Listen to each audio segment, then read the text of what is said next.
Hello. Hello, everybody.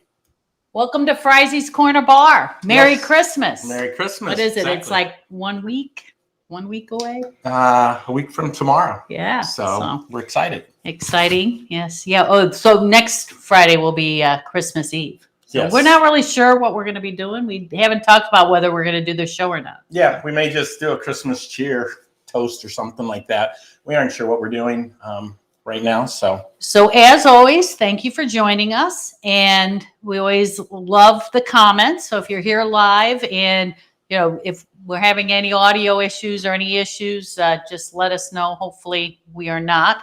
We did have issues the last show, not last week, but the show before, streaming to YouTube. But I did upload the video to YouTube today. So the last show we did. But last weekend we were in Boston for Mike's birthday. Yep. Happy birthday. Thank you. And we had a really nice time. We took the commuter rail in, the train. We parked at the Greenbush station in Scituate. It's like maybe a 10-minute car ride over to the train station? Just about, yes. So that was nice, not having to worry about parking in town, because that can be very expensive.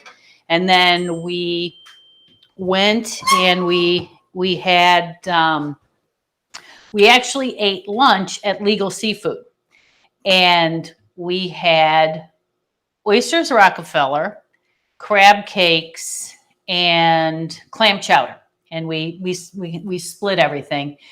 We just had some appetizers, and we had a great bottle of wine. The crab cakes were excellent, so that's what Mike is going to make tonight, is the Legal Seafood crab cakes. So I'm excited about having them again. And the Oyster Rockefeller, now we've done Oyster Rockefellers on the show a couple of years ago, and we used the recipe from the lobster pot on Cape Cod, which I'd say is much better than the Legal Seafood Oyster Rockefeller. Yeah. They were good. But the ones from the lobster pot in Provincetown have hollandaise sauce on them, which makes everything. Yeah, hands wonderful. down, they were the lobster pot in P-Town.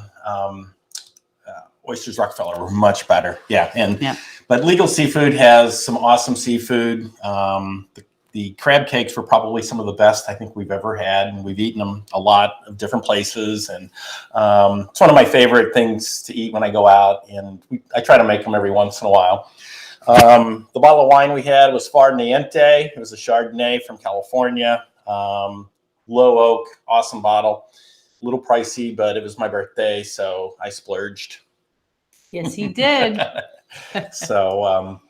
Anyway, I don't have a lot to talk about. I'm making these crab cakes. You want to use fresh crab if you can, and that's what I'm using tonight. I made one substitution on the menu, or on the crab cakes. It called for a garlic aioli, and I actually wanted to do a chipotle aioli. The first time I'd ever had crab cakes was, back in like 1991 or 92.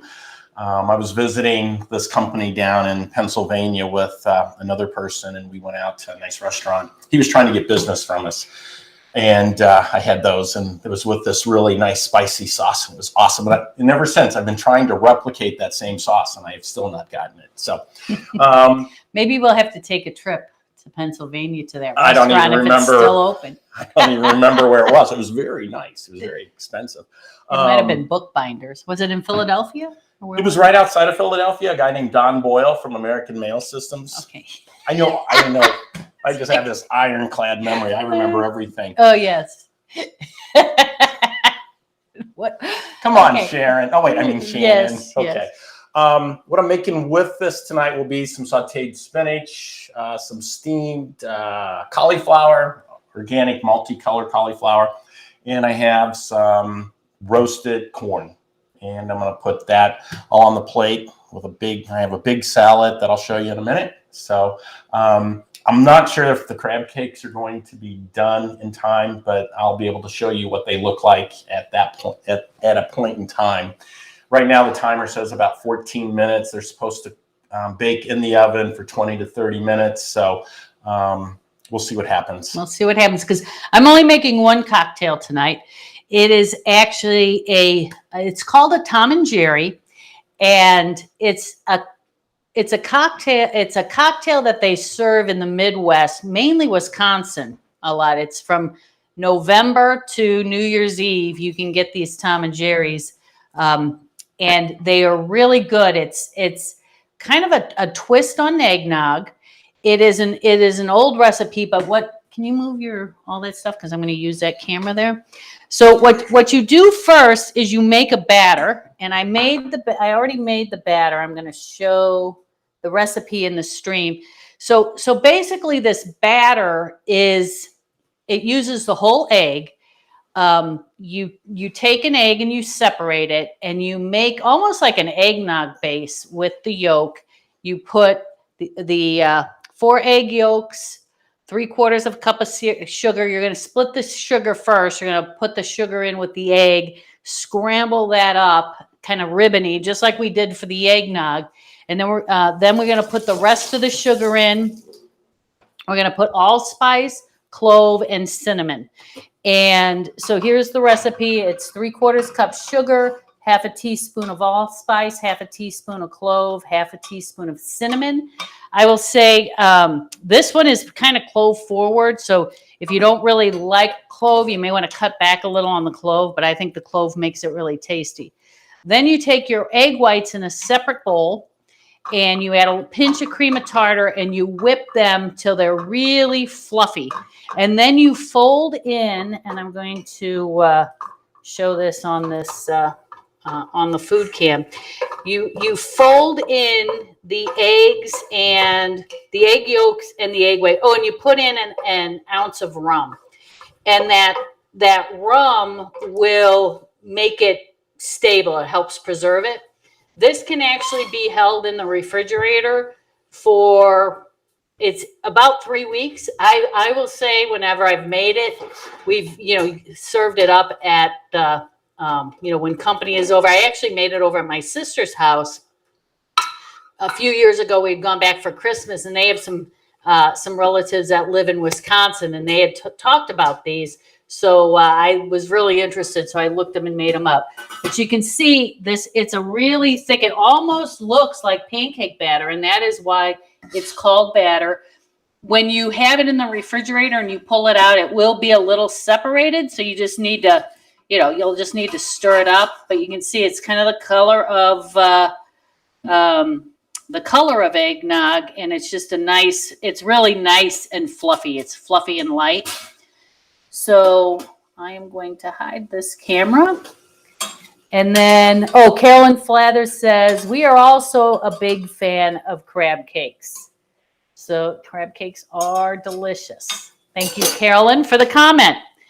So now the Tom and Jerry is actually a warm cocktail. It's, I actually have my 2 coffee mugs. They're my Irish coffee mugs.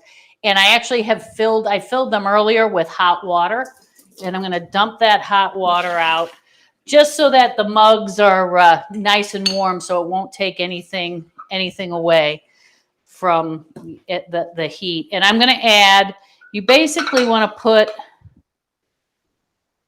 about 3 of these scoops. You want to fill the cup up about half full of the batter. So you put the batter in first.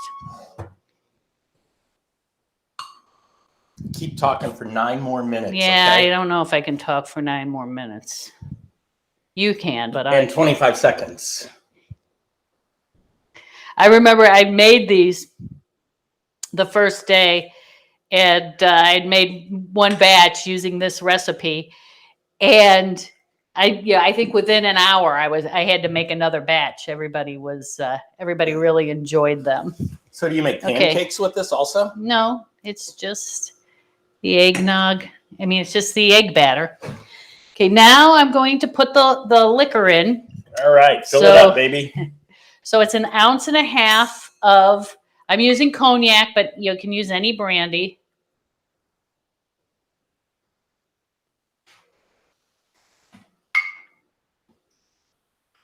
And then I'm going to do 1/2 ounce of rum. And I like the dark rum. This is another one that you could use Myers rum if you like that the molasses flavor. Sometimes I think Myers is a little strong. You're only putting a half an ounce in, so I'll have to give it a try with the Myers. But I just wanted to do this one with the dark rum.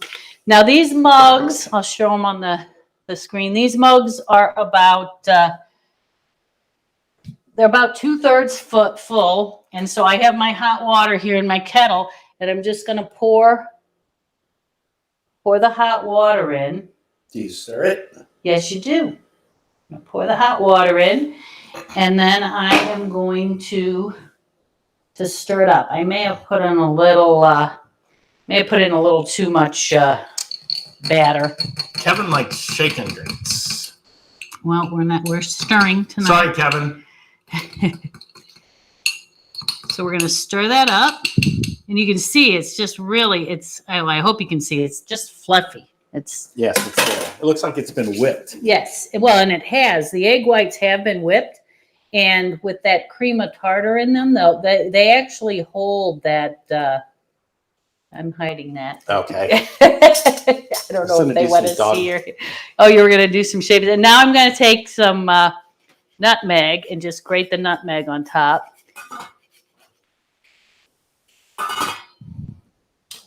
And there is your Tom and Jerry. It's a nice, kind of warm winter cocktail.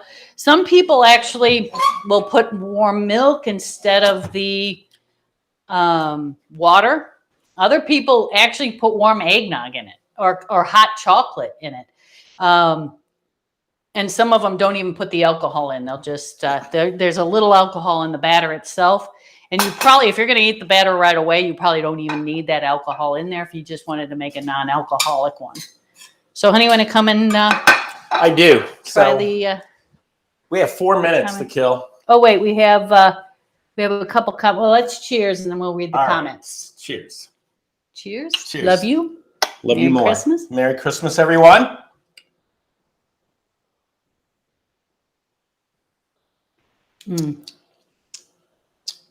That's good. Mm-hmm. You don't like it? It's okay. No, I think he doesn't like clove, and I think I put too much clove. Yeah, I'm not a big clove guy. And I think mine could use a little more water. But once I got past the clove, I do like that. It's really good. So I think, if you can always adjust the spices a little. And like I said, I think I put a little too much of the batter in the cup. Yep, got a little carried away. Oh boy. Yes, that's good. It's nice and tasty. So Charlotte. It's definitely a great holiday cocktail. And so Charlotte says, hello from Aunt Charlotte. Enjoy watching you and Gracie. Hello, Charlotte. Merry Christmas. Is Gracie here? Yeah, there she is. She's on the stool. She's pretty finicky. Yeah. She hasn't been on the, Kevin Shoy's darn. Sorry, Kevin. Next week. Sandy says, the drink sounds really interesting. It is. I think you'll like it. Yeah, you would like it, Sandy. And Patty says the drink looks yummy. And Kevin Shoy says, looks fine though. I'm with you, Mike, Kevin's like, I'm with you, Mike, on the clove. Yeah. So you can always eliminate the clove or just leave do it a out. less. A little less. Yeah. I don't know. I really like cloves. She does, and that's fine. So I also don't like cooked raisins in my food. I used to love the clove gum. What was that? Was it clove gum? Beecham? But who made the clove gum? See, I liked that. That was actually good.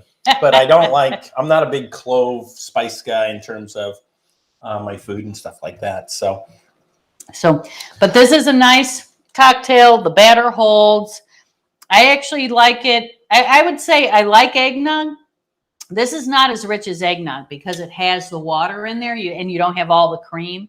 It gives you that same wintry taste and it's nice and warm. So. Yes, it is. Yeah. This would be great after you get done shoveling snow and all that good fun stuff. Yeah. Or cutting down trees, which didn't happen today. Okay. So what do you got? Can we? Yeah. chit chat for a minute and let me check Honey, what I I have have. nothing to chit chat about. Oh, come on. I need people to have comments so that I can. Yeah, so let me serve up one plate.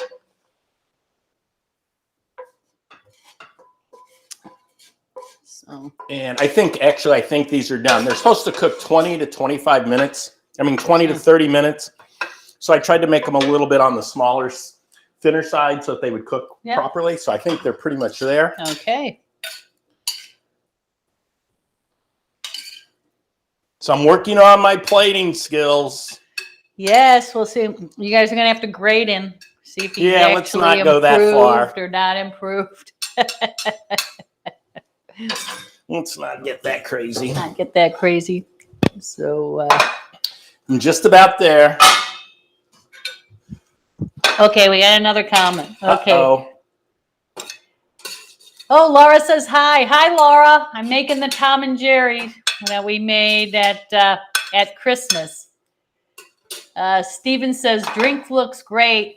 I want it to snow now. I know it is one of those drinks that you do feel like if you were like around the fire. I think that's why they like them in Wisconsin so much. Is that after you go ice skating or snow fishing or what's that game that they play at the Olympics? Is it curling? Curling. Yeah, curling. Yeah. So any outdoor activity, this is even a good après ski drink. Not that I ski, but I do après. You don't even curl. Okay, so Patty says clove gum is available on Amazon. She just checked. She's ordering some for stocking stuffers. That's great. And Kevin says, usually the more I comment, the more I embarrass my sister. Well, maybe Gigi's not watching tonight. So all right. So here's I'm going to show it in the stream. There we go. All right. Is everything in there? No. It's in there enough. Okay, so this is my crab cake. I made a spicy chipotle aioli instead of the garlic aioli that the recipe actually called for. Like I mentioned, I'm trying to replicate it. It's good. It's spicy. This is organic multicolor cauliflower. This is roasted corn. This is sauteed spinach. And the way I did the spinach is I melted down some butter. I threw in 2 huge handfuls of spinach, and then just really lightly spice it with a little bit of salt, maybe some garlic powder, a little pepper. You don't want to do very much just because the spinach really condenses down and all those flavors get concentrated there. The fire roasted corn I got at Trader Joe's. I buy that every once in a while. I also got the organic multicolor. Okay, can I take that off? Okay. Do you have to take it off right now? Because I have to show one more thing. Okay, let's show one more thing. I just Multicolor wanted cauliflower. people to see you. And this is the crab cake. And as you guys know, I always serve up a big salad. And what we try to do is get a lot of fresh vegetables. So on here I have purple onions, some tomatoes, purple cabbage or red cabbage, celery, and tomatoes, and just some carrot shards and some romaine, and then I topped it with a little bit of blue cheese. And that will be our dinner for tonight. I'm looking forward to it. And as you guys know, we're really vegetable heavy. I typically would use a small salad plate to serve up a lot of this, but because I had the crab cake and it's for the show, I don't want it all crunched in on the plate. Okay. You want me to talk, so here I am talking. Well, no, now we have comments. Well, it okay, says, I can't read that. It says, looks great, you guys. Happy holidays. Happy holidays, Kevin. Thank you. And Carolyn says, looks yummy. When is Mike getting his own food truck? Yeah, when are you getting your food truck? I think I'm going to go and get a certification for stretching instead. So Ginger says, looks great. Hey, Thank you, Ginger. How are you? Come to my class, 9:30 Tuesdays, the workout club. Okay. So do you have anything else now? Now that I wanted to get all the comments in. So okay. So as always, we enjoy having you, and like, comment, and share. If you have any ideas of things you'd like to see, we're always up for recommendations. Yeah, and if you have recipes you'd like me to try, I'm happy to do that. So, because that's one of the things, it's always somewhat of a struggle to come up with something that I think that you guys would like, and I always find it's easier if you can tell us what you like, and then we'll try to prepare that. Okay. All Cheers. right. Cheers, everybody. Happy holidays. Happy holidays. Have a great weekend. I think it's going to be a lousy day tomorrow up